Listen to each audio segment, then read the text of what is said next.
कक्षा की शुरुआत करने की मैं घोषणा करता हूँ। एक बार पुनः आप सबों को शुभ प्रभात। प्रक्रिया तो पूरी चलेगी ना। हमारी कक्षा प्राचीन भारत की कक्षा है। भारतीय इतिहास 3 भागों में बटा है, प्राचीन, मध्य और आधुनिक। प्राचीन भारत में सबसे पहले मैंने इतिहास क्या है, इतिहास के स्रोत, इतिहास कैसे बनता है, इतिहास का काल विभाजन, इन सारे बिंदुओं पर मैंने आपका ध्यान आकृष्ट किया। इसी क्रम में हमने कहा कि सबसे पहले प्राचीन भारत को देखिए और प्राचीन भारत के क्रम में पाषाण युग पढ़ा पहले। पाषाण युग के बाद हड़प्पा की सभ्यता का अध्ययन किया। हड़प्पा की सभ्यता की संपूर्णता से अध्ययन करने के उपरांत आज तीसरी कक्षा है, वैदिक संस्कृति की कक्षा है।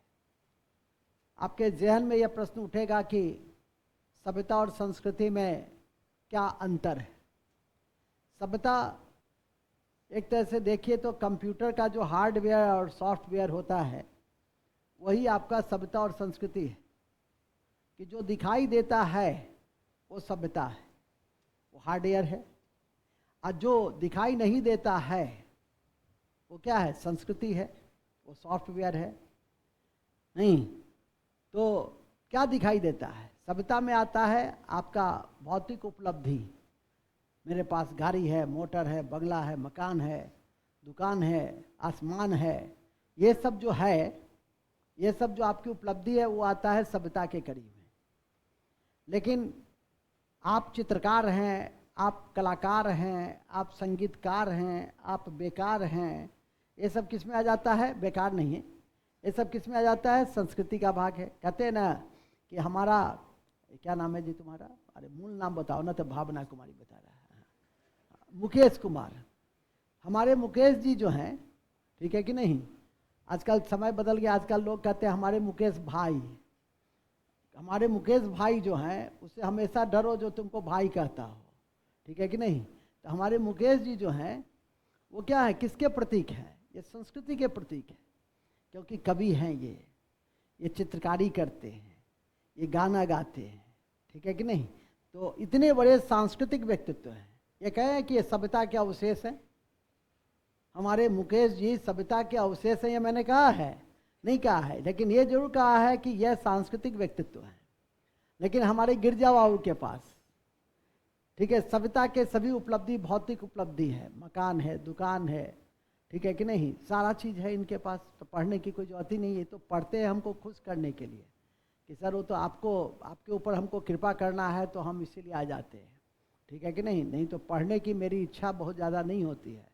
आपके डर से या आपके प्रभाव से या आपके सम्मान में या आपके प्रेम में या आपके स्नेह में या आपके भावनाओं में अभिभूत होकर जो समझे, मैं यहाँ तक आ जाता हूँ। चलिए खैर मूल में आ जाइए। मूल यह है कि यह किसका निशानी है? यह सभ्यता का निशानी है। यह किसका निशानी है? आशा है समझ गए होंगे कि सभ्यता और संस्कृति में क्या अंतर है। तो हड़प्पा की सभ्यता थी और वैदिक संस्कृति है, ठीक है कि नहीं। एक दीवार फिल्म देखे होंगे, उसमें अमिताभ बच्चन है, शशि कपूर है। तो अमिताभ बच्चन अपराध की दुनिया में है और शशि कपूर पुलिस इंस्पेक्टर है। दोनों का बचपन में जुल्म किया गया समाज के कुछ लोगों के द्वारा। एक पुलिस इंस्पेक्टर बन गया, एक सकारात्मक रास्ता अपनाया और एक नकारात्मक रास्ता अपनाया, एक डॉन बन गया। तो मुलाकात होती है दोनों भाइयों के बीच और बड़ा भाई कहता है, नहीं बड़ा भाई रहता है अमिताभ बच्चन, नहीं शशि कपूर रहता है। कहता है भाई तुम ये झंडा छोड़ दो। कहता है कि मेरे पास गाड़ी है, मोटर है, बंगला है, मोबाइल है, तुम्हारे पास क्या है? तो शशि कपूर धीरे से कहता है कि मेरे पास माँ है। तो माँ जो है वो किसका प्रतीक है? वो माँ जो है वो संस्कृति का प्रतीक है। और गाड़ी मोटर बंगला, हाँ जी, हाँ जी, नीचे नीचे नीचे नीचे, ठीक है। हाँ तो मैं बताया कि गाड़ी मोटर बंगला किसका प्रतीक है? सभ्यता का प्रतीक है। तो आशा है अब पूरी तरह से समझ गए होंगे। हम यहाँ पर ये लिखाने नहीं आए हैं, समझाने आए हैं। मैंने समझा दिया। हम वैदिक संस्कृति में हैं। वैदिक संस्कृति के 3 भागों में बांटकर हम लोग देखते हैं। एक हम लोग देखते हैं उत्पत्ति, कि इसकी उत्पत्ति कैसे हुई। तो आर्यों के द्वारा इसकी उत्पत्ति हुई, इसलिए इसको आर्यों की संस्कृति भी कहते हैं। आर्य कहाँ से आए, ठीक है, इन सब की चर्चा यहाँ करेंगे। और दूसरा है साहित्य। आपकी परीक्षा के दृष्टि से साहित्य ही ज़्यादा महत्वपूर्ण है। तो आपकी परीक्षा कमीशन के लिए तीनों चीज़ महत्वपूर्ण है, तुलना भी महत्वपूर्ण है, लेकिन आपकी परीक्षा की दृष्टि से यह उत्पत्ति और साहित्य यही सबसे ज़्यादा महत्वपूर्ण स्थान रखता है। और कुछ महत्वपूर्ण शब्दावली है आपकी परीक्षा में आता है, चूंकि यह कमीशन का पीपीटी है। महत्वपूर्ण शब्दावली ये आपके लिए इंपॉर्टेंस रखता है। तो शुरुआत करें तो लिखेंगे वैदिक संस्कृति। 1500 ईसा पूर्व से 1500 ईसा पूर्व से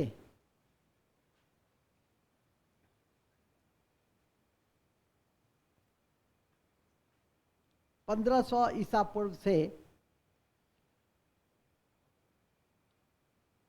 600 ईसा पूर्व तक की 600 ईसा पूर्व तक के काल अवधि को वैदिक संस्कृति के नाम से जानते हैं। वैदिक संस्कृति के नाम से जानते हैं। वैदिक संस्कृति के नाम से जानते हैं।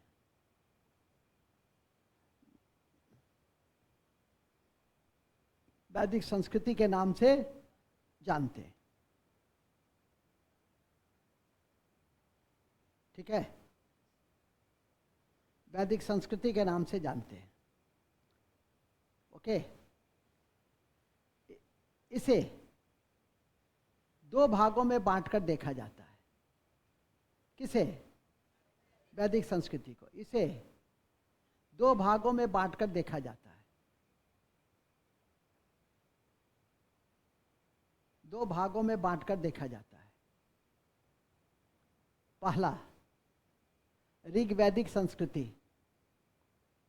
ऋग्वैदिक संस्कृति, ऋग्वैदिक संस्कृति,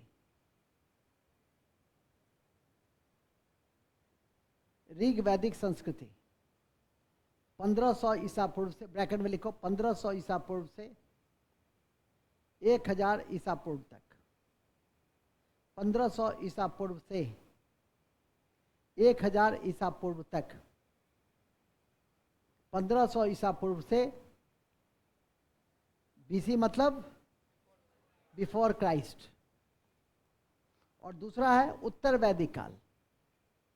उत्तर वैदिक काल, लेटर वैदिक पीरियड। लेटर वैदिक पीरियड कब से कब तक?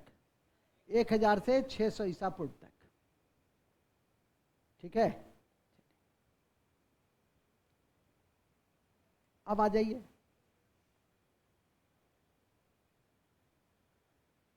अब आइए वैदिक सभ्यता की स्थापना। Next paragraph change.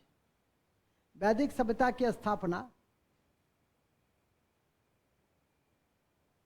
स्थापना आर्यों ने किया था।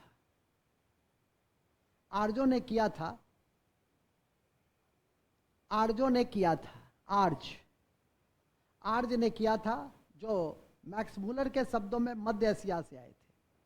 जो मैक्स मूलर के शब्दों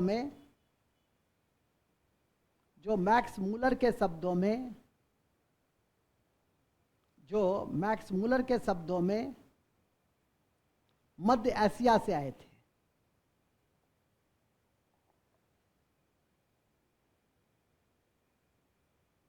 मध्य एशिया से आए थे।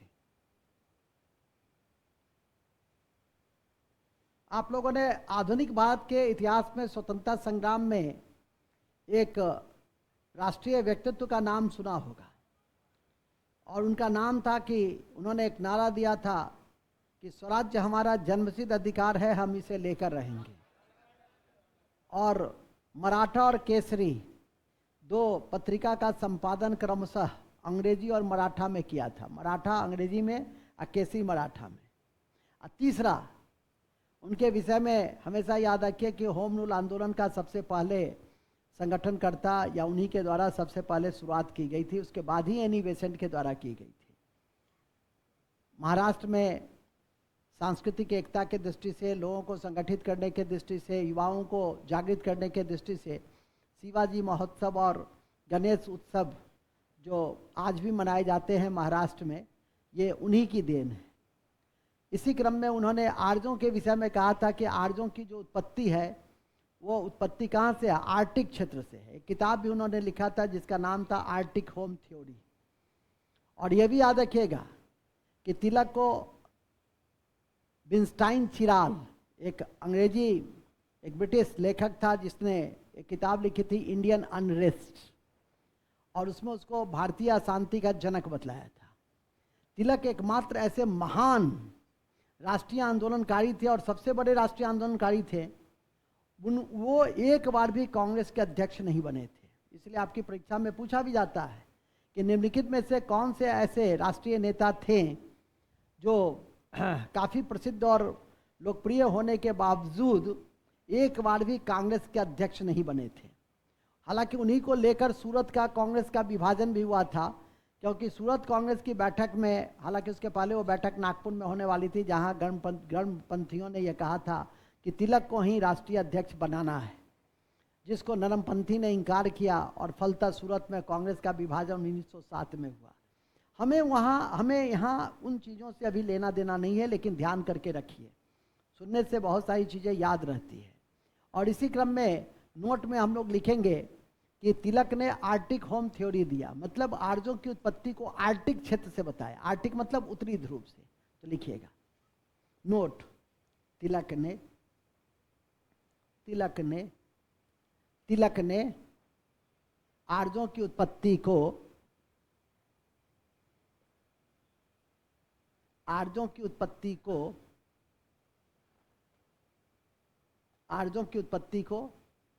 आर्टिक क्षेत्र से बतलाया। Arctic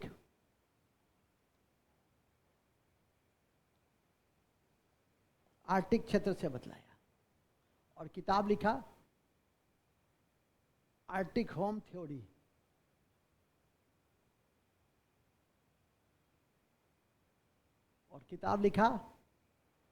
Arctic home theory. किताब का नाम आर्टिक होम थ्योरी। ठीक है, उसी में नोट में लिखो, दयानंद, आर्य समाज के संस्थापक दयानंद ने आर्यों की उत्पत्ति को तिब्बत से बतलाया। नोट में लिखो, आर्य समाज के संस्थापक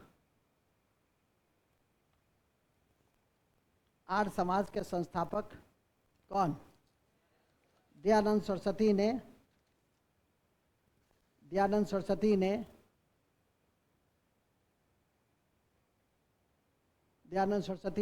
आर्यों की उत्पत्ति को तिब्बत से बतलाया। आर्यों की उत्पत्ति को तिब्बत से बतलाया।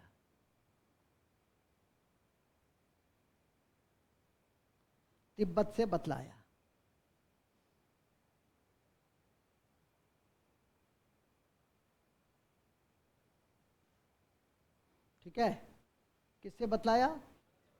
तिब्बत से बतलाया, याद रखिएगा। अब आइए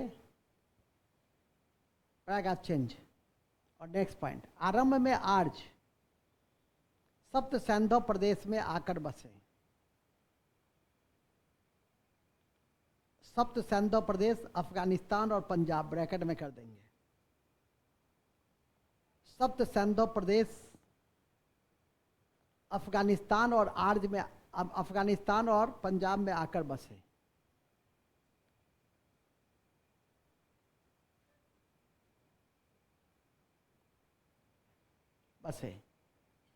ठीक है, अर्थात 7 नदियों के क्षेत्र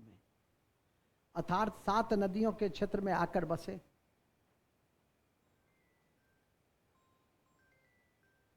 7 नदियों के क्षेत्र में आकर बसे। एक मिनट,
चर्चा नहीं छै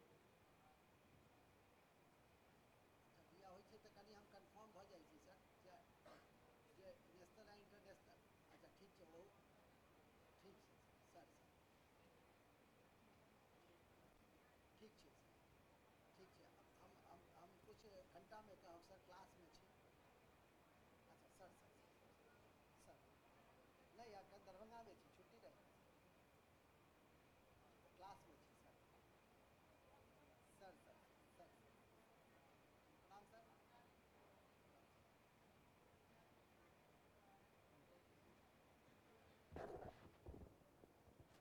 समझा गुरु जी शिष्य जी से पूछ रहे हैं बात समझा कि नहीं समझा एगो ये शिष्य है मेरा कैसा शिष्य है सो देखो इससे कब पूछेंगे हम क्या चीज़ कब बताएगा नहीं बताएगा विद्वान बनो चलो लिखो कहाँ थे हम लोग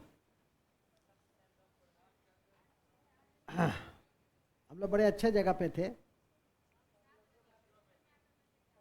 हाँ सप्त सिंधु प्रदेश 7 नदियों के क्षेत्र में आकर बसे हैं ठीक है कि नहीं और याद रखिए परीक्षा के दृष्टि से अब आर्ज शब्द आर्ज किसे कहते थे यह याद रखना है आरंभ में आर्ज उसे कहते थे जो संस्कृत बोलते थे लेकिन आधुनिक संदर्भ में आर्ज को आर्ज इंडो यूरोपियन भाषा बोलने वाले लोगों को कहा गया संस्कृत क्या है इंडो यूरोपियन भाषा है आरंभ में आर्ज जो कुलीन होते थे सभ्य होते थे जो अपने भौतिक स्वरूप पे ज़्यादा ध्यान देते थे उसको हम लोग आर्ज कहते थे आज भी कहते हैं ना कि कोई साफ सुथरा रहता है एकदम तो उसको कहते हैं कि नहीं एरिस्टोक्रेट है तो उसी तरह से उस समय भी था कि आर्ज कैसे थे तो आर्ज कुलीन थे कुलीन मतलब सभ्य थे और बाद में उसको किससे जोड़ा गया इंडो यूरोपियन भाषा बोलने वाले लोग से तो ऐसे लिख लो आरंभ में आर्ज को आरंभ में आर्ज को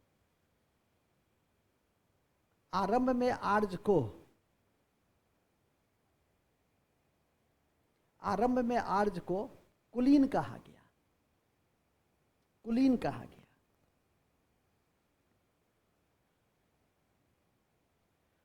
कहा गया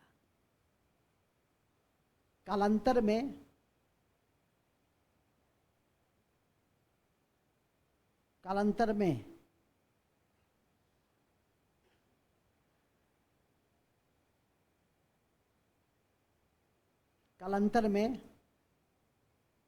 इसे इंडो यूरोपियन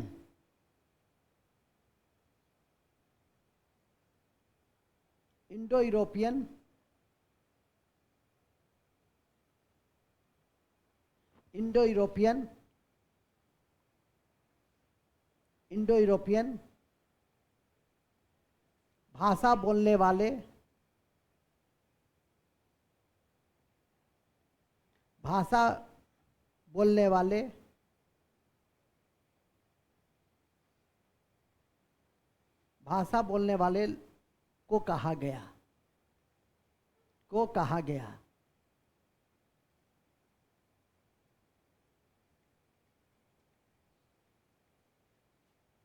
ठीक है क्या कहा गया बोलने वाले लोगों को कहा गया पैराग्राफ चेंज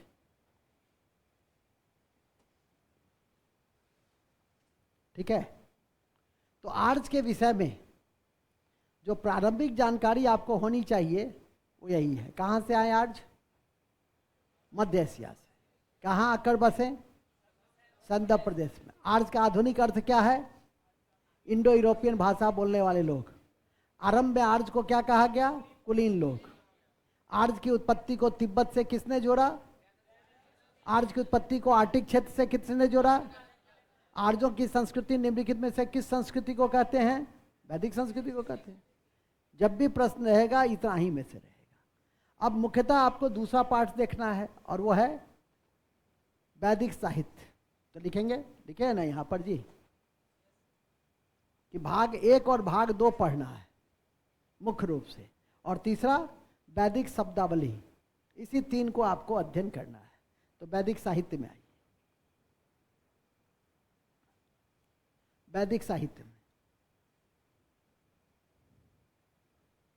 वैदिक साहित्य में लिखेंगे वैदिक साहित्य के तहत, वैदिक साहित्य के तहत वेद, वेद, उपवेद, उपवेद, ब्राह्मण, ब्राह्मण,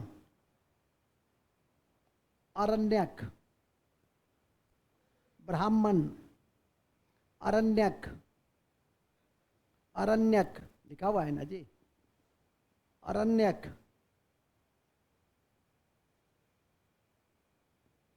उपनिषद, उपनिषद लिख लेना 108 है, उपनिषद, उपनिषद इत्यादि आते, इत्यादि आता है। ठीक है, इसके अतिरिक्त वेदांग 6 है, वो भी लिख दो। इसके अतिरिक्त वेदांग 6 है।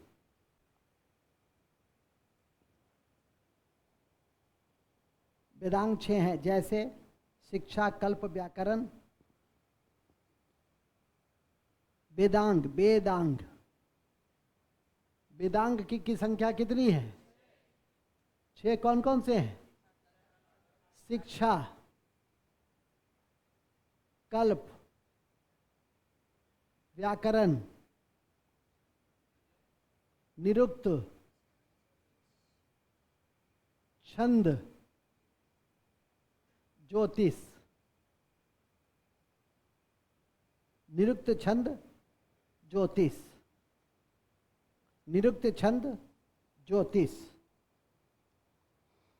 निरुक्त, छंद, ज्योतिष। शिक्षा, कल्प, व्याकरण, शिक्षा, कल्प, व्याकरण एकदम याद रहना चाहिए। और जितना वेद है उतना ही उपवेद भी है, जितना वेद उतना ही उपवेद। अब आइए वेद से शुरू करें, तो लिखिए वेद, वेद,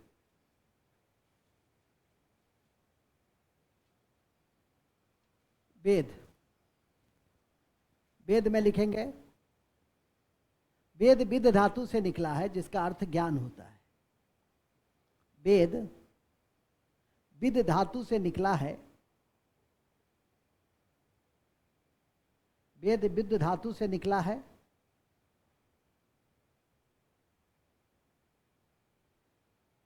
वेद विद धातु से निकला है, जिसका अर्थ ज्ञान होता है।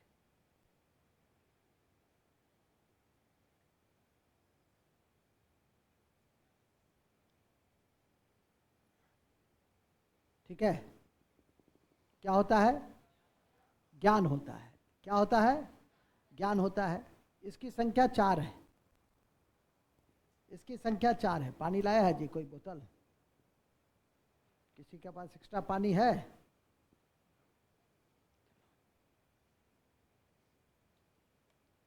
क्या लिखें? जिसकी संख्या 4 है, जैसे ऋग्वेद, सामवेद, ऋग्वेद, सामवेद, यजुर्वेद, अर्थवेद, ये चारों लिखो। ऋग्वेद, सामवेद,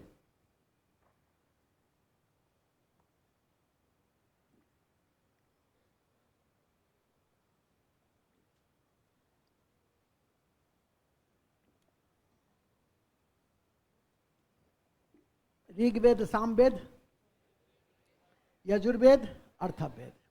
इस चारों वेद को वैदिक साहित्य में अपनी आपकी स्तर की परीक्षा में यूपीएससी तक आता है, तो साहित्य ही आता है, तो आपकी तो बहुत छोटी परीक्षा है। और टर्मिनोलॉजी आता है, ध्यान रखिएगा। बड़ी परीक्षा में बड़ी टर्मिनोलॉजी, छोटी परीक्षा में छोटी टर्मिनोलॉजी। मूल बिंदु पे आ जाइए।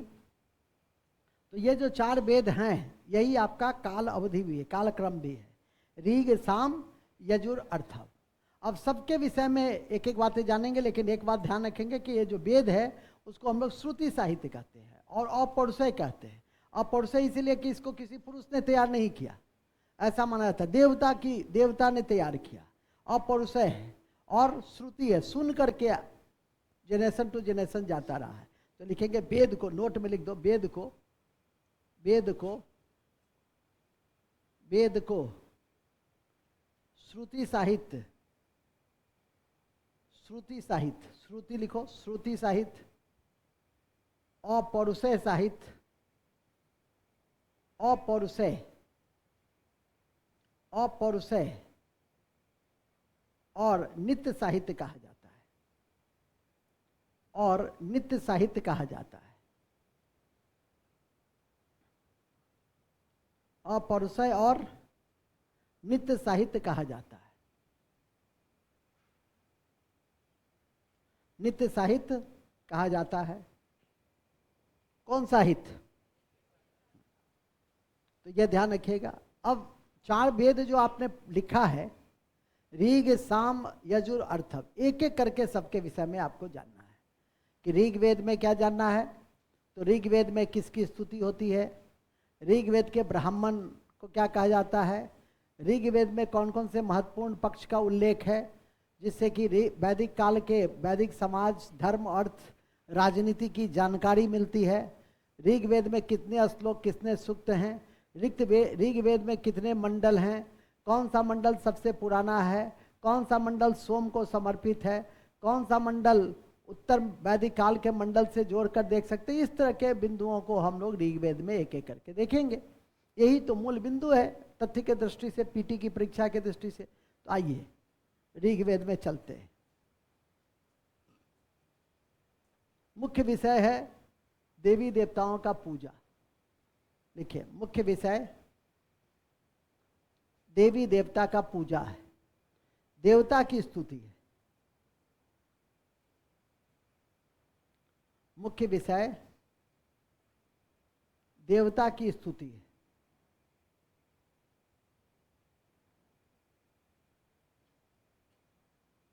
मुख्य विषय देवता की स्तुति है। भाषा संस्कृत है, भाषा संस्कृत है। पुरोहित होता है, पुरोहित का नाम क्या है, होता।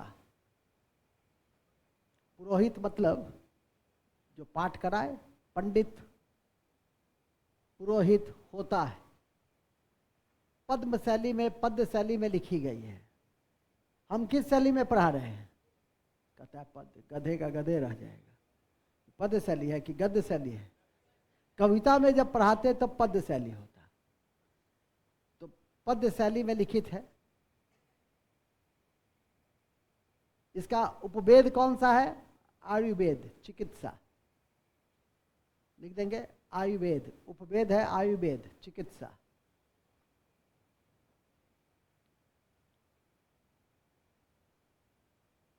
आयुर्वेद चिकित्सा। यह आर्यों का पहला वेद है, सबसे प्राचीन और सबसे बड़ा। यह आर्यों का पहला, सबसे प्राचीन और सबसे बड़ा वेद है। यह आर्यों का सबसे पहला, सबसे प्राचीन और सबसे बड़ा वेद है। यह आर्यों का सबसे पहला, सबसे प्राचीन और सबसे बड़ा वेद है, जिसमें 10 मंडल, जिसमें 10 मंडल, जिसमें 10 मंडल और 1028 सूक्त है, और 1028 सूक्त है, जिसमें 10 मंडल और 1028 सूक्त है।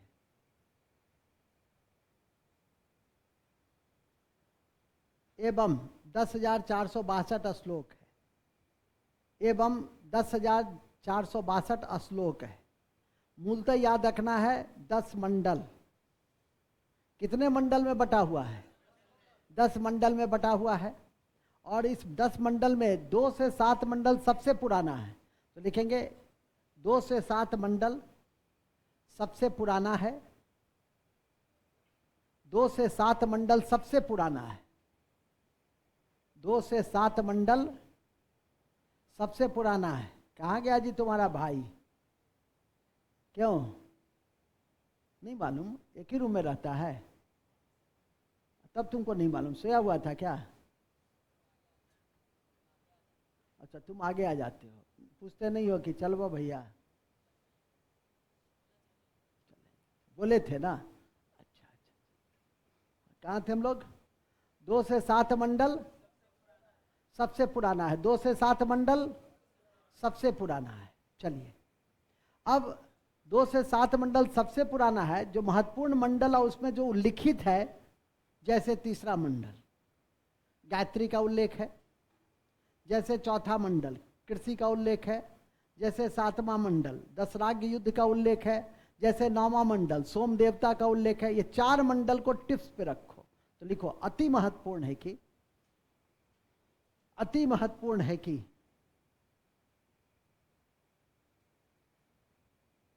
तीसरा मंडल में गायत्री मंत्र की चर्चा है, तीसरा मंडल में गायत्री मंडल की गायत्री की चर्चा है। गायत्री आप लोगों में से अधिकांश को याद भी होगा। क्या पंडित याद है? हाँ, ठीक है। गायत्री मंत्र की चर्चा है, जिसके लेखक विश्वामित्र थे। इस मंडल के लेखक विश्वामित्र थे। इस मंडल के लेखक विश्वामित्र थे। इस मंडल के लेखक विश्वामित्र थे।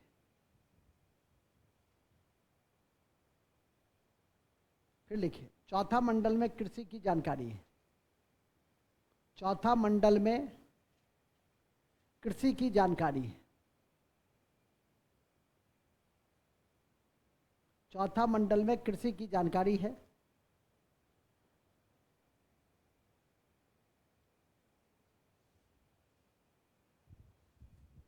सातवां मंडल में दशराग युद्ध का उल्लेख है। सातवां मंडल में दशराग युद्ध का उल्लेख है।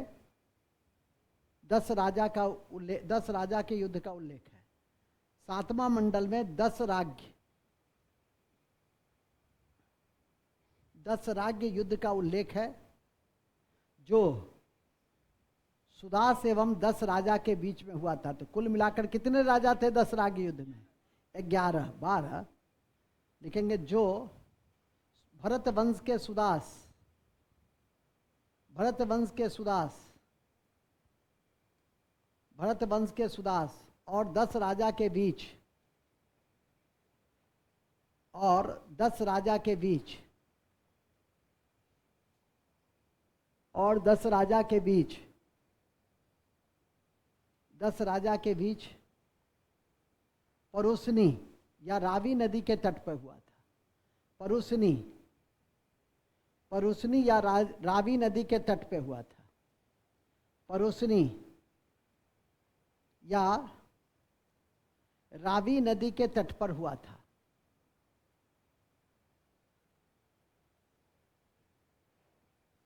जब भी क्वेश्चन पूछेगा तो यही रहेगा कि दशराग युद्ध की दशराग युद्ध किस नदी के किनारे हुआ? परुसनी। रावी नहीं, परुसनी। रावी तो आधुनिक नाम है। रावी क्या है? युद्ध कौन सा है? परुसनी। और किसके किसके बीच हुआ था? किसके किसके बीच हुआ था? सुदास, भरत वंश के सुदास। और भरत वंश के सुदास जी थे, तो भरत वंश के नाम पे ही भारत का नाम भारत पड़ा, और दूसरा नाम इंडिया पड़ा, जो यूनानियों ने कहा था। तो इसलिए भारत एक ऐसा देश है जिसके 2 नाम हैं, एक भारत और दूसरा इंडिया फिलहाल। और अनुच्छेद 1 संविधान पढ़े हो कि भारत या इंडिया राज्यों का संघ है। भारत या इंडिया, तो 2 शब्द का उल्लेख है जो परीक्षा में पूछा भी जाता है। किस अनुच्छेद में? 1। किस अनुच्छेद में? 1। फिलहाल तो हम लोग दशराग युद्ध में। और दशराग युद्ध में याद रखना कि यह जो युद्ध हुआ था वो 2 पुरोहितों के अहम की लड़ाई थी। और 2 पुरोहित कौन थे? वशिष्ठ और विश्वामित्र। वशिष्ठ थे राजा सुदास के साथ। तो लिखेंगे यह युद्ध, यह युद्ध, यह युद्ध 2 पुरोहित के अहम की लड़ाई थी। 2 पुरोहित के अहम की लड़ाई थी। 2 पुरोहित के अहम की लड़ाई थी। ठीक है, अभी जैसे बिहार में भी के पाठक वर्सेस राज्यपाल, कल राज्यपाल ने उनको कहा था कि आप मिलेंगे। देखो राज्यपाल इतना बड़ा पद है, संवैधानिक प्रधान है, आखिर इसके पास कौन सी ऐसी शक्ति का स्रोत है जो राज्यपाल के आदेश की अवहेलना कर देता है? ठीक है कि नहीं? इसका मतलब कहीं ना कहीं जो राज्य के प्रधान हैं उनका सह है, कोई ना कोई ऐसा एडमिनिस्ट्रेटिव काम छोड़कर कोई अन्य काम कर रहे हैं जिससे कि जो राज्य के प्रधान हैं, लोकतांत्रिक प्रधान, उनको उनसे लाभ हो रहा है। यह कहने में मुझे कोई अतिशयोक्ति नहीं है। यदि 1 मिनट में चाहेंगे तो राज्यपाल मंत्री को बर्खास्त कर सकते हैं। ये तो एक अदना सा IAS ऑफिसर है, ठीक है, सीनियरिटी है, सब कुछ है, ठीक है, सुधार की मानसिकता भी है, लेकिन ऐसा नहीं कि आप पूरे तंत्र को ही ध्वस्त कर दें। तंत्र में जो तंत्र बना हुआ है, स्वरूप है, उस तंत्र का सम्मान किया जाता है कि नहीं किया जाता है? यदि कोई मंत्री ही पढ़ा लिखा नहीं होता है तो IAS अधिकारी उसके सचिव होते हैं, तो उसको सारी समाचार बताते हैं, उससे राय विचार करते हैं, फिर अपनी राय विचार की श्रीमान माननीय आप जो बात सुझाव दे रहे हैं वो नियमानुसार नहीं है, उसमें आप ही फंस जाएंगे। नहीं ना, तब आप कीजिए, आप कीजिए, जो करना है कीजिए, ठीक है कि नहीं? तो बताया जाता है, उसको समझाया जाता है। मूल बिंदु पे आ जाइए। मूल बिंदु यह है, वही अहम की लड़ाई। वो क्या है दोनों के बीच?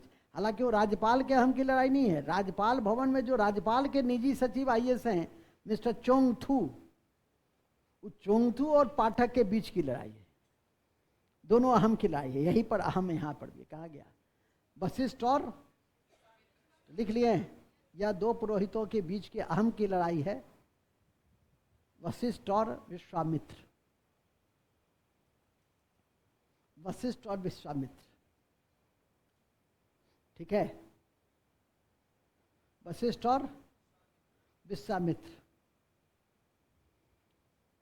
ठीक है। होता है कई बार अहम कि 2 मित्र एक ही रूम में रहता है, आलू और प्याज को लेकर झगड़ा हो गया, एक रूम में महीनों तक रहा लेकिन बातचीत नहीं किया। तो सर ये आलू प्याज का झगड़ा क्या है?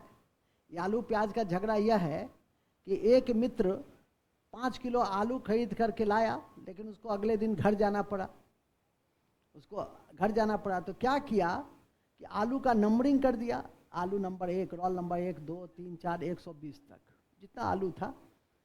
दूसरा मित्र जो था उसी का मित्र था, वो क्या करता था, मार्केट से आधा पाव आलू लाता था, छोटका छोटका, और उसका बड़ा आलू निकालता था, और जो बड़ा आलू निकालता था रोल नंबर 14 बड़ा था, अपना छोटा रोल नंबर 14 डाल देता था उसमें, और मजे में 4-5 दिन अपना आलू का चोखा, आलू का भुजिया, आलू का दम, भौजी नाचे छमा छम कर रहा है, सब कर रहा है। तो 4-5 दिन के बाद जब दोस्त आया तो सुनो, रूम खोला, आप ये नहीं पूछा दोस्त कैसे हो, सबसे पहले देखा कि आलू है कि नहीं है। तो देखा आलू है, खुश हुआ, बहुत अच्छा। फिर स्नान ध्यान किया, फिर गांव का हाल समाचार लिया, स्नान ध्यान किया, रहा, बैठा।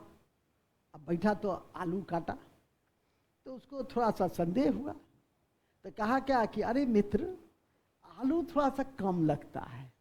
तो कहता है हद करते यार, तुम ही रोल नंबर करके गए थे, अपना रोल नंबर मिला लो, रोल नंबर मिला लो। कहा कि रोल नंबर तो ठीक लगता है लेकिन आलू कम लगता है। लेकिन उसका वीडियोग्राफी तो किया नहीं था, उस समय वीडियो था नहीं, तो किया नहीं था। अब इसके बाद हो गया दोनों में टसल, एक ही रूम में रहा, लेकिन 2 महीने तक बात सिर्फ आलू के कारण। समझ जाओ आलू कितना खतरनाक चीज है, आशा है समझ रहे होगे। ये मेरा आंखों देखी है, इसीलिए मैं कह रहा हूं कि आलू के कारण झगड़ा हुआ, झगड़ा नहीं हुआ, ऐसा नहीं कि फैसा फैटी हुआ, बातचीत बंद हो गया। आलू ने दोनों के बीच के संबंध को, ठीक है कि नहीं, वो भी टोकना छोड़ दिया। वो कहा कि हमारी क्या गलती, हम तो गिन के रख दिए थे उसमें, ठीक है कि नहीं। वो कहता था कि नहीं तुम आलू चोरी किया, तुम बड़ा आलू निकाल दिया, छोटा आलू का रोल नंबर कर दिया। बात तो ये ठीक कर रहा था, ठीक है कि नहीं, बात तो ये ठीक है। उसका कहना था कि तुम जो रोल नंबर दिए थे तो रोल नंबर उसमें है, उसका भी अपनी जगह तर्क ठीक है। मूल बिंदु पे आ जाइए। चलिए क्या हुआ जी, ठीक है, नींद आ रही है, अच्छा तुरंत, बस थोड़ा सा 2 कौर और है, 2 कौर पढ़ लो, इसके बाद विदा। हाँ, कहाँ थे हम लोग? बड़े अच्छे जगह पे थे हम लोग थे।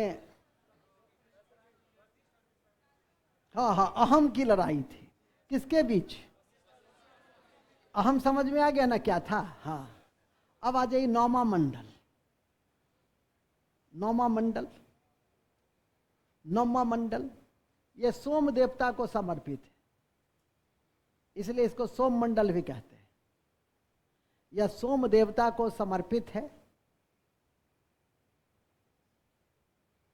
यह सोम देवता को समर्पित है, जिसे सोम मंडल भी कहते हैं।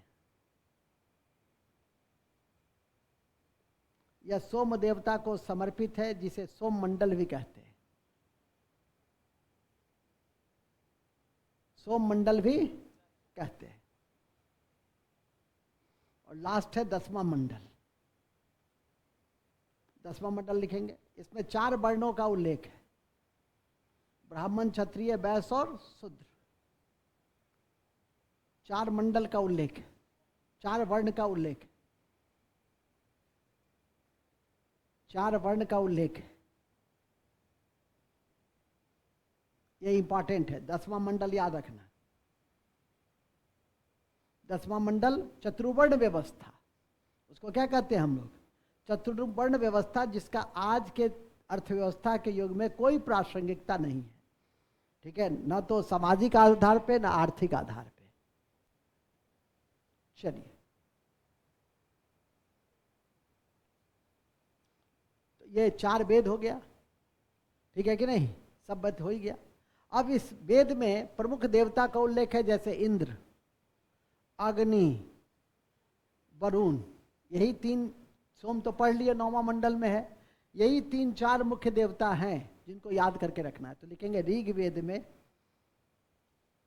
ऋग्वेद में प्रमुख देवता का उल्लेख है, जैसे इंद्र। प्रमुख देवता का उल्लेख है, जैसे इंद्र। जैसे इंद्र, जैसे इंद्र, इंद्र। ठीक है। अग्नि और वरुण। इंद्र, अग्नि और वरुण। तो 2 के विषय में थोड़ा सा जानने का अच्छा से प्रयास करेंगे। एक इंद्र और दूसरा वरुण। तो लिखेंगे इंद्र। इंद्र का उल्लेख ऋग्वेद में 250 बार किया गया है। इंद्र का उल्लेख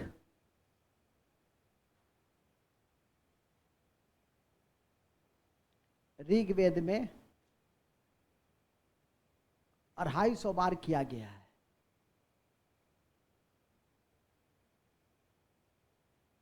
ऋग्वेद में 250 बार किया गया है। और इसे पुरंदर कहा जाता था।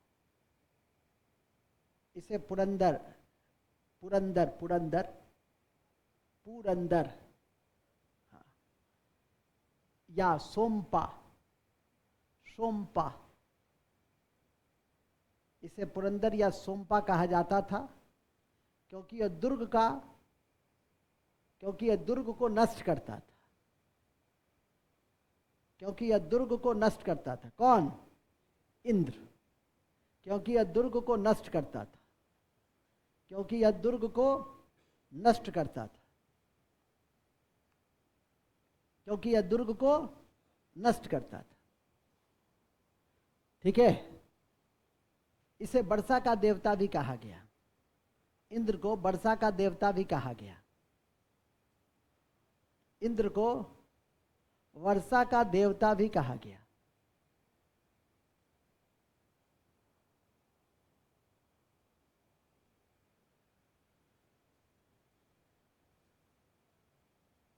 इंद्र को वर्षा का देवता भी कहा गया।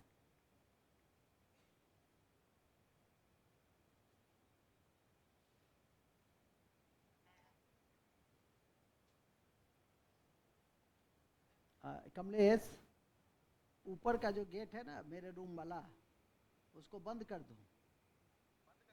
बंद कर दो, ठीक है। हवा बह रही है इसलिए कहे। खिड़की सब भी बंद कर देना ऊपर में। अच्छा ठीक है, ऊपर में खिड़की सब भी बंद कर देना। कहाँ थे हम लोग? हम लोग कहाँ पे थे? इसे वर्षा का देवता भी कहा गया। किसे? किसे? अब लिखो अग्नि। अग्नि क्या? बहुत खुश हो तुम लोग? कोई खास बात? अग्नि के नाम पे खुश हो गई क्योंकि वो विवाह का देवता है। ठीक है कि नहीं? तो लिखिएगा, अग्नि का उल्लेख ऋग्वेद में 200 बार किया गया है और यह विवाह का देवता है। विवाह का देवता है। विवाह, यह विवाह का देवता है, शादी का देवता है। यह शादी का देवता है, विवाह का देवता है। ठीक है? शादी का देवता है। अभी शादी का मौसम भी चल रहा है, शिष्य शिष्याओं का शादी भी हो रहा है। ठीक है कि नहीं? लेकिन लड़का सब जो निमंत्रण देता है और लड़की सब जो निमंत्रण देती है, दो अंतर है। एक अंतर है, लड़का कहता है सर रिसेप्शन में जरूर आइएगा सर, और लड़की सब कहती है कि सर शादी में जरूर आइएगा आशीर्वाद देने, सर प्लीज सर प्लीज। तो तुम सोचते होगे कि सर ने इस बात का उल्लेख क्यों किया? इसीलिए किया कि लड़का नहीं चाहता है कि सर शादी में आए, क्योंकि फिर नागिन डांस में खलल पड़ जाएगी और रियल एंजॉयमेंट में क्या हो जाएगा? खलल पड़ जाएगा। इसीलिए वो चाहता नहीं है कि सर विवाह में आए।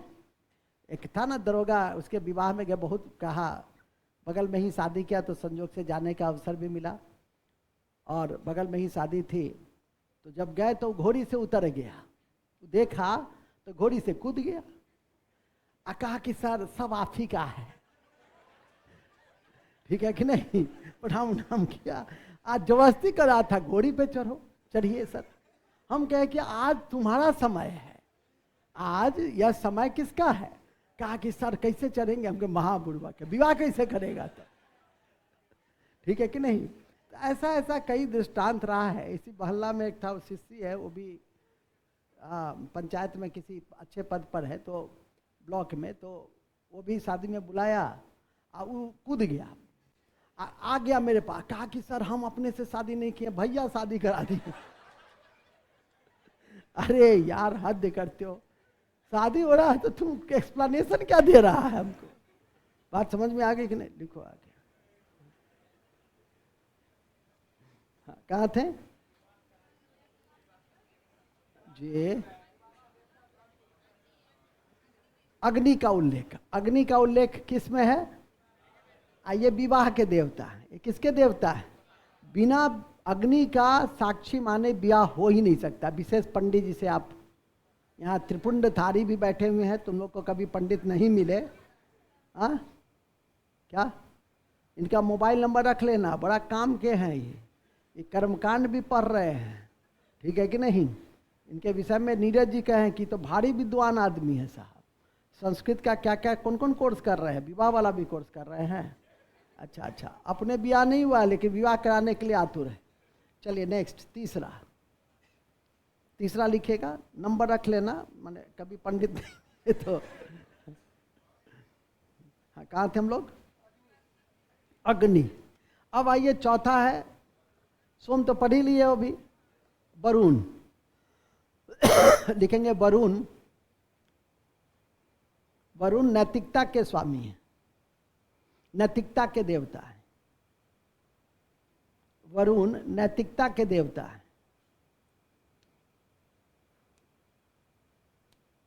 वरुण नैतिकता के देवता हैं। इन्हें ऋतस्य गोपा कहा गया है। ऋतस्य गोपा लिख देते हैं, इन्हें ऋतस्य गोपा कहा गया। इन्हें क्या कहा गया? ऋतस्य गोपा कहा गया। ठीक है, इन्हें क्या कहा गया है? इन्हें ऋतस्य गोपा कहा गया। नेक्स्ट, ऋग्वेद में सबसे महत्वपूर्ण नदी सिंधु थी। ऋग्वेद में सबसे महत्वपूर्ण नदी सिंधु थी। और सबसे पवित्र नदी सरस्वती है। और सबसे पवित्र नदी,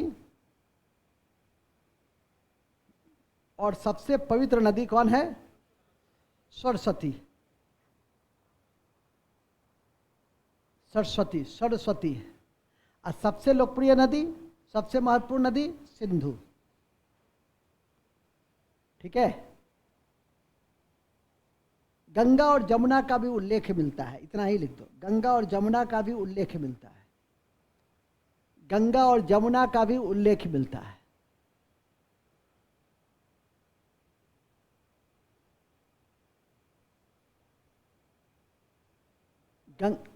यमुना, यमुना, मास्टर साहब की गलती नहीं पकड़ा जाता है।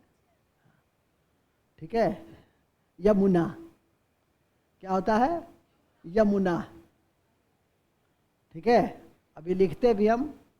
इसके बाद आ जाइए, इसके बाद क्या है? नदी हो गया, सब हो गया। तो ऋग्वेद में इतनी बात पहले कम से कम याद करके पचा करके रखिए। ठीक है। अब आइए सामवेद, तो लिखेंगे सामवेद। सामवेद, सामवेद। कौन वेद? कौन वेद? मुख्य विषय संगीत। लिख दो, मुख्य विषय संगीत। शैली पद्य, यही मेन है इसका, मुख्य विषय मेन है। 2500 बार आपकी परीक्षा में प्रश्न पूछे हुए हैं कि सामवेद का मुख्य विषय क्या है? देवी देवता की उपासना, संगीत, यज्ञ कर्मकांड, जादू टोना। क्या मारिएगा? तो आज ना सामवेद, सामवेद संगीत, ऐसे भी याद रखना। सामवेद, सामवेद, सामवेद, ऋग्वेद। अभी पढ़े थे ना ऋग्वेद, देवी देवता की स्तुति, देवी देवता की। ठीक है। आगे लिखिए। इसकी शैली पद थी, संस्कृत में तो है ही सब। और इसका उपवेद है गंधर्व वेद, संगीत। उपवेद है गंधर्व वेद, संगीत। गंधर्व उपवेद, इसका भी उपवेद, हर वेद का उपवेद है। तो इसका उपवेद क्या है? गंधर्व वेद। गंधर्व वेद में किसका उल्लेख है? संगीत का। ये आपका स्वतंत्र क्वेश्चन भी पूछ सकता है कि गंधर्व वेद का संबंध किस वेद से है, तो वो एक ही में लिखा दिए हैं, सामवेद। गंधर्व वेद का संबंध किससे है? तो संगीत से है। जैसे क्वेश्चन पूछे उस तरह से जवाब दे दिया। सब वर्णित है, लिखा भी दिए, समझा भी दिए। अब विशेष आपको याद करना है लंबे समय तक, जब तक कि परीक्षा पास नहीं कर जाए। तीसरा है यजुर्वेद। खत्म। यजुर्वेद, यजुर्वेद यह एक ऐसा वेद है कि जो गद्य और पद्य दोनों में, एकमात्र ऐसा वेद, जब भी परीक्षा में आएगा तो ये रहेगा, एकमात्र ऐसा वेद जो गद्य और पद्य दोनों में। तो लिखेंगे एकमात्र ऐसा वेद जो गद्य और पद्य दोनों में, जो गद्य और पद्य दोनों में। इसका मुख्य विषय कर्मकांड है। इसका मुख्य विषय कर्मकांड है। कर्मकांड है इसका मुख्य विषय। कर्मकांड है इसका मुख्य विषय। कर्मकांड है इसका मुख्य विषय। कर्मकांड है इसका मुख्य विषय। कर्मकांड। इसके दो भाग हैं, कृष्ण और शुक्ल। देखेंगे यजुर्वेद के दो भाग हैं, कृष्ण और शुक्ल। कृष्ण लिखो ना, कृष्ण, कृष्ण और शुक्ल। कृष्ण का संबंध है गद्य से। कृष्ण लिखा गया है गद्य में और शुक्ल लिखा गया है पद्य में। कल से इसको इधर कर देना थोड़ा, ठीक है। कृष्ण लिखा गया है गद्य में और शुक्ल लिखा गया है, और इसका उपवेद है धनुर्वेद। लिख देना उपवेद। यजुर्वेद का उपवेद धनुर्वेद है। यजुर्वेद का उपवेद धनुर्वेद है, जिसमें युद्ध की चर्चा है, जिसमें युद्ध की चर्चा है। जिसमें किसकी चर्चा है? जिसमें किसकी चर्चा है? जिसमें किसकी चर्चा है? युद्ध युद्ध युद्ध। तो यजुर्वेद के विषय बोलिए। पहला, एकमात्र ऐसा वेद जो गद्य और पद्य दोनों में है। दूसरा, मुख्य विषय कर्मकांड। तीसरा, इसे दो भागों में बांटा गया, कृष्ण और शुक्ल। कृष्ण, शुक्ल, और इसके उपवेद धनुर्वेद है, जिसमें किसका चर्चा है? युद्ध की चर्चा है। बस। अब आइए अर्थवेद। चौथा वेद है अर्थवेद। मुख्य विषय है जादू टोना,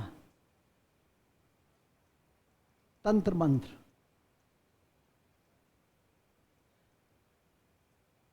जादू टोना, तंत्र मंत्र। जादू टोना, तंत्र मंत्र। जादू टोना, तंत्र मंत्र। ठीक है। अब आइए, यह पद्य में है, या पद्य में है। अच्छा, इसका पुरोहित का नाम छूट गया जी। सामवेद के पुरोहित का नाम है उद्गाता। सामवेद का पुरोहित का नाम छूट गया है उद्गाता।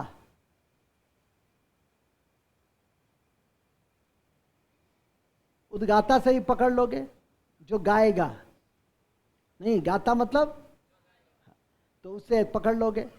और यजुर्वेद के ब्राह्मण का नाम है अर्धवर्यु। अर्धवर्यु।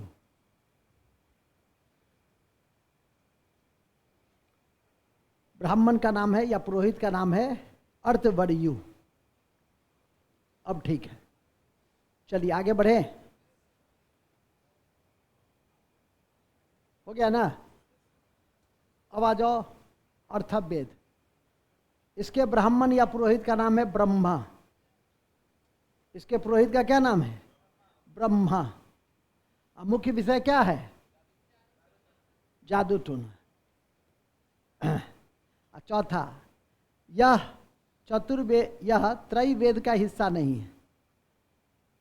तीन वेद को ही मुख्य वेद माना जाता है, तो त्रैवेद का हिस्सा नहीं है। यह त्रैवेद का हिस्सा नहीं है। इसका उपवेद शिल्प वेद है, जो शिल्प कला से संबंधित है।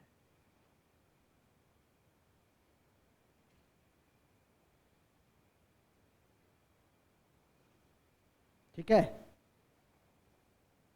ओके। उपवेद शिल्प वेद है, शिल्प वेद है, जिसका संबंध शिल्प कला से।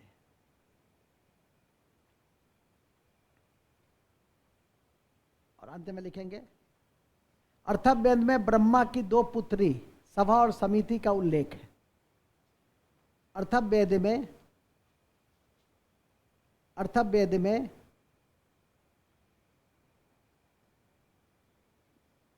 ब्रह्मा की दो पुत्री सभा और समिति का उल्लेख है। सभा और समिति का उल्लेख है। सभा और समिति का उल्लेख है। ठीक है, बस इसको पचाइए। ये पच गया तो काम तमाम है, नहीं पचा तो भी काम तमाम है। लेकिन अच्छे से क्यों नहीं काम तमाम कर दे? कमीशन का ही, कमीशन तुमको जो करे तुम ही कमीशन का तमाम कर दो। याद रखिए। अब आता है वेद के बाद ब्राह्मण। अब ब्राह्मण कुंजिका है, वेद का क्या है? तो लिखेंगे वेद के बाद आता है ब्राह्मण। गप नहीं करो बच्चे, दोनों को आए बच्चे, खड़ी हो तो दोनों खड़ी होइए, खड़ी होइए। क्या क्या गप हो रहा था? ये कहती है कि तुम नहीं आती हो क्लास में, अनहा दुसलन सूप दुसलन चन्नी के हैं, मैंने सूप दूसरे ही चलने के कि आप नहीं आते हैं क्लास में, हद है। तो यही इतना देर से बात हो रहा था, इतना देर से यही बात हो रहा था। तो अच्छा, मैंने उस समय पूछी तो नहीं सुने, फिर इसको मन में पढ़ने से ज्यादा यही उत्कंठा थी कि आप क्लास में आते हैं कि नहीं आते हैं। क्या क्या नहीं सर, बोलो बोलो बोलो, क्या नहीं सर? पुरानी नहीं क्या है, जब तक ये पास नहीं करे सब नहीं है। जब तक कि परीक्षा पास नहीं करे तो पुरानी बैच की 4 क्वेश्चन बता देगी तो कहोगे कि सर पहले से पढ़ रही है ना। नहीं, अब पुराना में पढ़ने वाला एक से एक भूगोल भी है, नया पुराना करते हैं। लड़का यहाँ 1 साल में पढ़ता है, कहाँ से कहाँ चला जाता है, नया पुराना करते हैं। बैठो, पढ़ाई पे ध्यान दो, पढ़ाई पे। तुम नहीं हो, मैं पुरानी हूं, आप भी नहीं हैं। नहीं, मैं पुरानी हूं, मैं पिछले बैच में हूं। हद है, नहीं मैं तो कल ही नामांकन हूं। चलिए, खैर कहाँ थे हम लोग? हम लोग थे बड़े अच्छे जगह, ब्राह्मण। तो वेदों को समझने के लिए, वेदों को समझने के लिए कुंजिका बनाया गया, जिसको ब्राह्मण कहें। तो लिखो, वेदों को समझने के लिए ब्राह्मण की रचना की गई। वेदों को समझने के लिए ब्राह्मण की रचना की गई।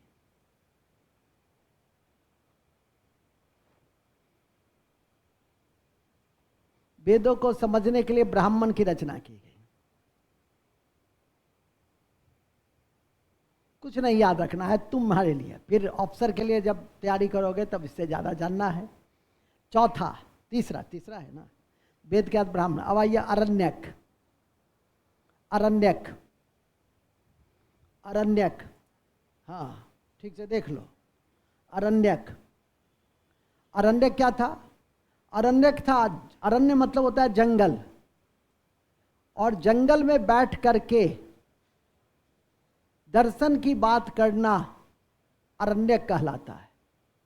जैसे सर, दर्शन क्या है? दर्शन में आता है आत्मा क्या है, परमात्मा क्या है, आत्मा के परमात्मा से मिलन कहाँ होता है, शरीर स्थिर है कि आत्मा गतिशील है, इस शरीर और आत्मा के बीच में क्या संबंध है, सुख क्या है, दुख क्या है।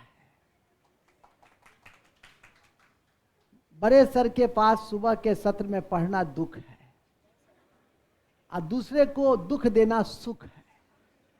यही सब जानोगे। मतलब जितनी भी बेकार की बातें संसार से हटकर होती है वो सब दर्शन है मेरे शब्दों में। हालांकि दर्शन यही है, दर्शन आत्मा परमात्मा ब्रह्म ये सब का जो तलाशना, सत्य की तलाश करना, उसको क्या कहते हैं हम? उसको कहते हैं दर्शन। और जंगल में यदि करते हैं, अरण्य मतलब होता है जंगल। अरण्य, एक जंगल की देवी भी होती है जिसको कहते हैं अरण्यानी, और अरण्यानी की चर्चा ऋग्वेद में है। अरण्यानी बाद में काम आएगा। हमारे एक मित्र थे, है भी, अभी भी हैं, आईएएस का रिजल्ट निकला, हम लोग फेल कर गए थे अंतिम रिजल्ट में। तो सुबह के सत्र में चाय बनाकर पिलाने की जिम्मेवारी उसी की होती थी।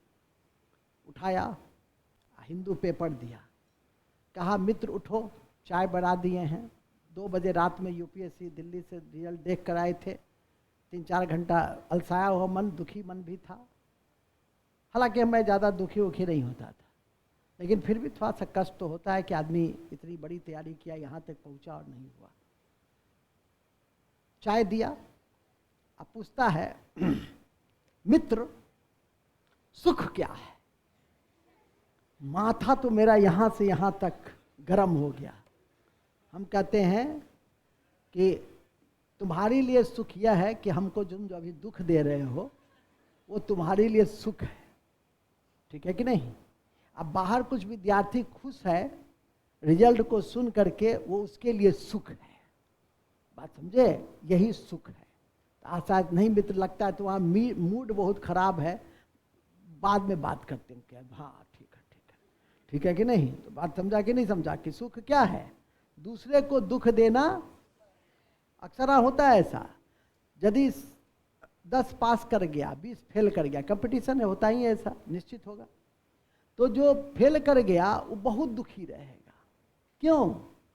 वो अपने असफलता से दुखी नहीं रहेगा कि काम नहीं किया, वो जो पास कर गया उसके कारण और दुखी हो गया।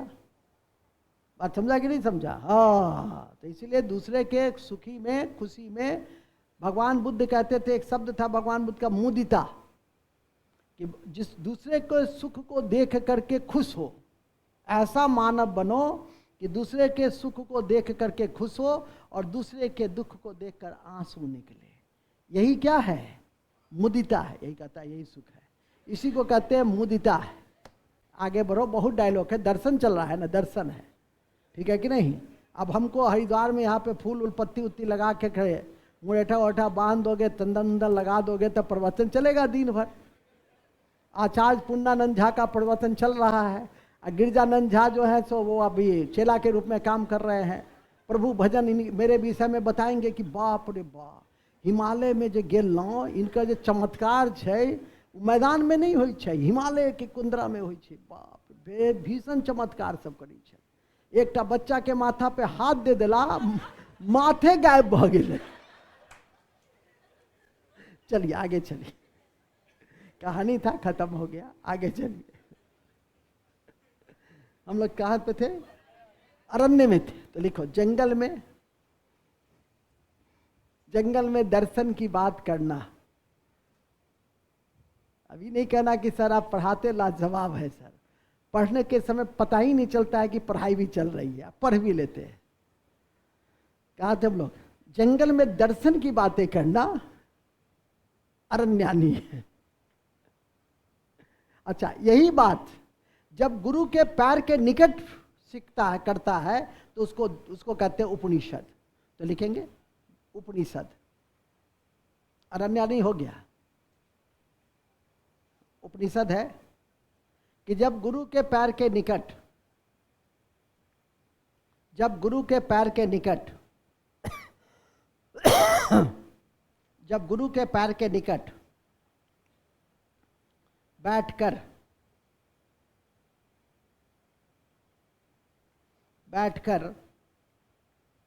दर्शन की बातें की जाती है,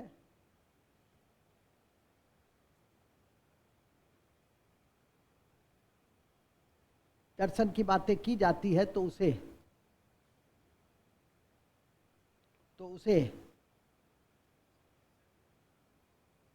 उपनिषद कहते हैं, जिसकी संख्या 108 है। उपनिषद कहते हैं जिसकी संख्या 108 है। इसकी संख्या कितनी? 108 है। इसे वेदांत नाम से भी जानते हैं, इसे वेदांत के नाम से भी जानते हैं, इसे वेदांत के नाम से भी जानते हैं। किसे? उपनिषद को। अब 2-3 उपनिषद ऐसे हैं जिसको याद करना है, जैसे मुंडक उपनिषद। तो मुंडक उपनिषद में क्या है? सत्यमेव जयते। मुंडक उपनिषद, मुंडक उपनिषद, मुंडक उपनिषद। मैंने अपने कमीशन का पहला क्वेश्चन ही यही बनाया था। किसी जगह सेट बनाने के लिए जब बैठा, ठीक है, तो पहला क्वेश्चन मैंने यही बनाया था कि सत्यमेव जयते की चर्चा किस उपनिषद में है। और जो मुझे आज तक याद है कि मुंडक उपनिषद में सत्यमेव जयते की चर्चा है। नेक्स्ट लिख दो, मुंडक नोट में, मुंडक उपनिषद में सत्यमेव जयते की चर्चा है।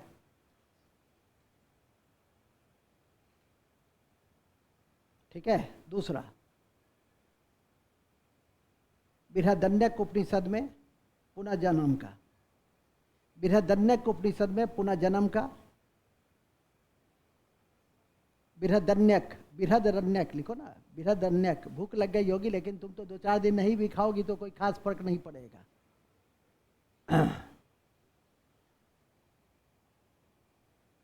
मुझे मत रोको, मुझे कहने दो। ठीक है, कहाँ थे? सत्यमेव जयते की चर्चा है मुंडक उपनिषद में, पॉइंट नंबर 2। बृहदन्यक उपनिषद में पुनर्जन्म की चर्चा है, पुनर्जन्म, पुनर्जन्म। जावला उपनिषद में चारों आश्रम की चर्चा है। जावला उपनिषद में चारों आश्रम की चर्चा है, चारों आश्रम की चर्चा है। बस, ठीक है। और ये जो वेदांत है, वेदों के अंत में है, उत्तर वैदिक काल में इसकी संपूर्ण रचना हुई थी। 108 है उपनिषद है। आप अपनी परीक्षा के दृष्टि से ये जो 3 मैंने आपको बताया है उसको निश्चित रूप से आप याद करके रख लेंगे। हालांकि एक नचिकेता यम संवाद भी इम्पॉर्टेंस रखता है, तो लिख देंगे नचिकेता यम संवाद कठ उपनिषद में। नचिकेता यम संवाद, नचिकेता यम संवाद कठ उपनिषद में। कठ कठ कठ लिख लो ना। और सत्यम शिवम सुंदरम मांडुक्य में, और सत्यम शिवम सुंदरम मांडुक्य उपनिषद में। मांडुक्य, मांडुक्य उपनिषद में नोट लिख देंगे। रामायण की रचना वाल्मीकि ने की। रामायण की रचना, महाकाव्य है रामायण। रामायण की रचना वाल्मीकि ने की। 24,000 श्लोक है, 24,000 श्लोक है। जबकि महाभारत की रचना, महाभारत की रचना वेदव्यास ने की। वेदव्यास ने की। यह सबसे बड़ा महाकाव्य है जिसमें 1,00,000 श्लोक है। यह सबसे बड़ा महाकाव्य है जिसमें 1,00,000 श्लोक है।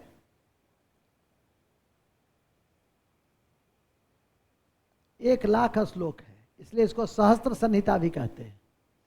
इसलिए इसे सहस्त्र संहिता भी कहते हैं। इसलिए इसे सहस्त्र संहिता भी कहते हैं। इसलिए इसे सहस्त्र संहिता भी कहते हैं। आप बताइए पंडित जी, महाभारत के अध्याय को क्या कहते हैं? और कौन सा अध्याय है जिसमें गीता की चर्चा है? लिख देंगे। ध्यान रखिए कि महाभारत के अध्याय को पर्व कहते हैं। पर्व, पर्व, पर्व। महाभारत के अध्याय को पर्व कहते हैं। एकदम बेसिक बातें हैं, जानना चाहिए। महाभारत के अध्याय को पर्व कहते हैं। और छठे पर्व में गीता का उल्लेख है।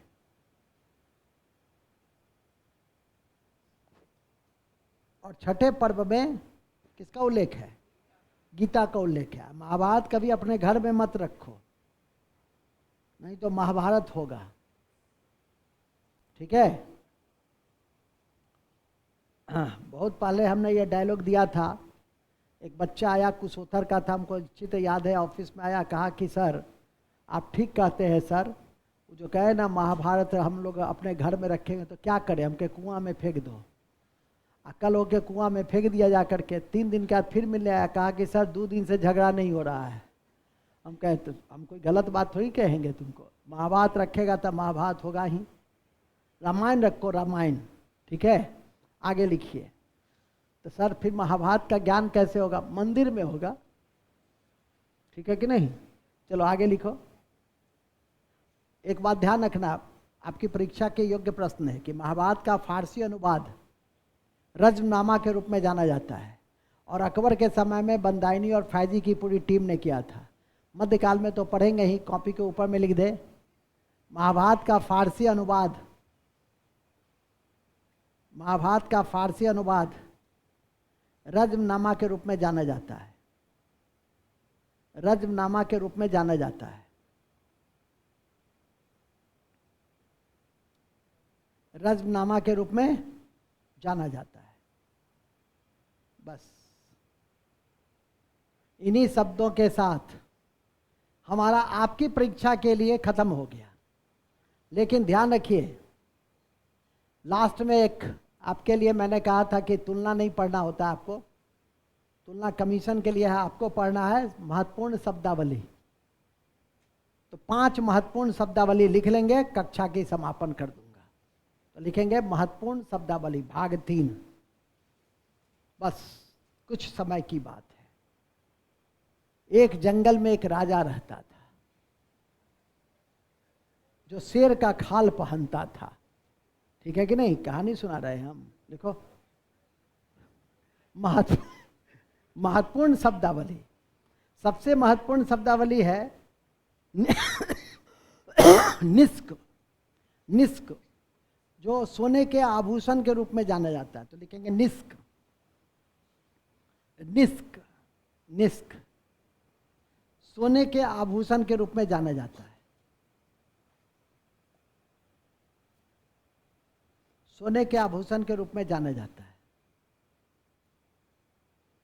दूसरा, लोहा को श्याम अयस्क कहा गया। और लोहा के विषय में बताए थे कि प्राचीनतम प्रमाण कहां से मिला था? अतरंजी खेरा से। लोहा को श्याम अयस्क कहा गया।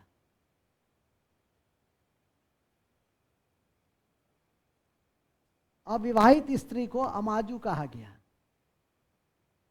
अविवाहित स्त्री को, जो लड़की शादी नहीं करना चाहती थी, देखो उस समय इतनी स्वतंत्रता थी। आज भी लोग घर में यदि कह देगी कि मैं शादी नहीं करूंगी, कोहराम मच जाएगा। हो सकता है कि 1-2 दिन तक खाना भी नहीं घर में बनेगा। कहवे नहीं करेगी। देखिए इसका भरोसा, इस पंडित का भरोसा देखिए। कहता है कि कहवे नहीं करेगी। ठीक है कि नहीं? आगे लिखो। हमको लगता था कि तुम जो हो देश काल समय परिस्थिति से अलग हो, तुम तो उसी में निकला। इसीलिए मैं अक्सर हाँ कहता हूं कि टीकाधारी लोगों से हमेशा बच के रहो। आगे लिखो। क्या? अविवाहित स्त्री को अमाजू कहा जाता था। अमाजू। सर अविवाहित लड़का को, उसके विषय में चर्चा नहीं है। ठीक है? हाँ, ब्याह करोगी? मन होता है? बुढ़वा कहेगा पढ़ो जो आप। कह देंगे सीधे गार्जियन को फोन करके, इसका ब्याह भी 10 साल मत कराइए। कहाँ थे?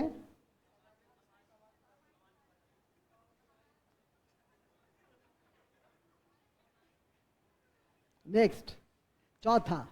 तो पहला शब्द क्या था? दूसरा शब्द क्या था? तीसरा शब्द क्या था? चौथा, भीषज। वैद्य को कहा जाता था भीषज। भीषज भीषज वैद्य को कहा जाता था। वैद्य को, वैद्य को। कुलाल कुम्हार को कहते थे। कुलाल, कुलाल, कुलाल। कुलाल लिखो, लिख दे क्या? कुलाल, कुलाल कुम्हार को। कुम्हार, कुम्हार नहीं समझते हो यार। ब्रीही चावल को। ब्रीही चावल को। ब्रीही चावल को। गाय, वैदिक काल में गाय की बड़ी महत्ता थी। और गाय से जुड़े हुए कई व्यंजक है, जैसे गोपति राजा को लिख देंगे। गोपति राजा, गोपति राजा को। गोपति माने गाय का इतना महत्व था कि राजा को भी गोपति कहते थे। गाय का पति नहीं, गोपति कहते थे उसको। गविष्टि युद्ध को, युद्ध को गविष्टि। गविष्टि, गविष्टि युद्ध को कहते थे। आई बच्ची सबको कहते थे दुहित्री, क्योंकि यही सब दूध दूधती थी। पुत्री को कहते थे दुहित्री, पुत्री को दुहित्री, पुत्री को दुहित्री।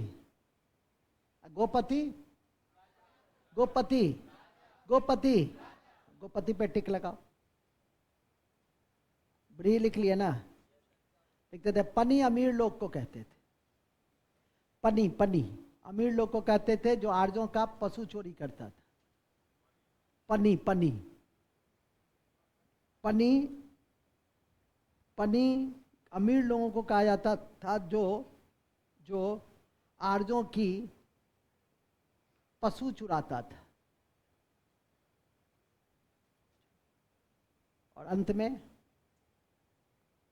बलि कर को कहते थे, बलि कर को कहते थे, बलि, बलि, बलि कर को कहते थे,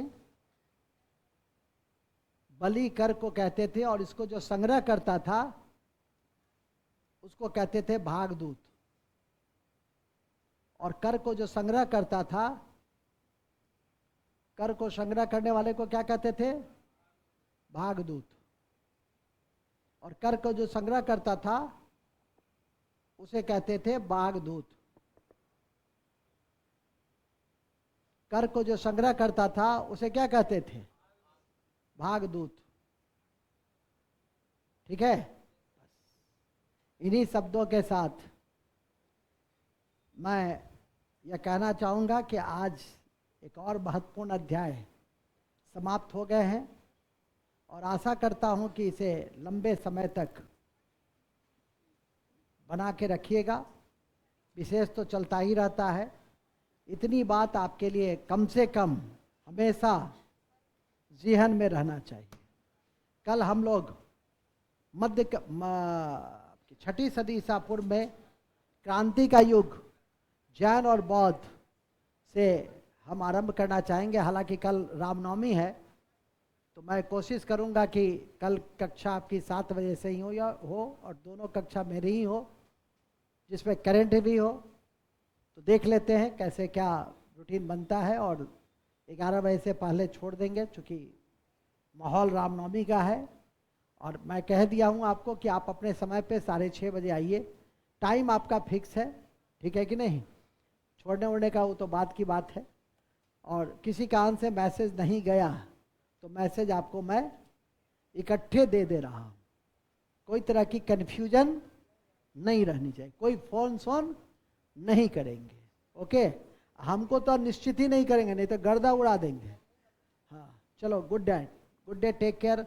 आज टेस्ट छोड़ देते हैं। 12:05 हो गया, ले लें।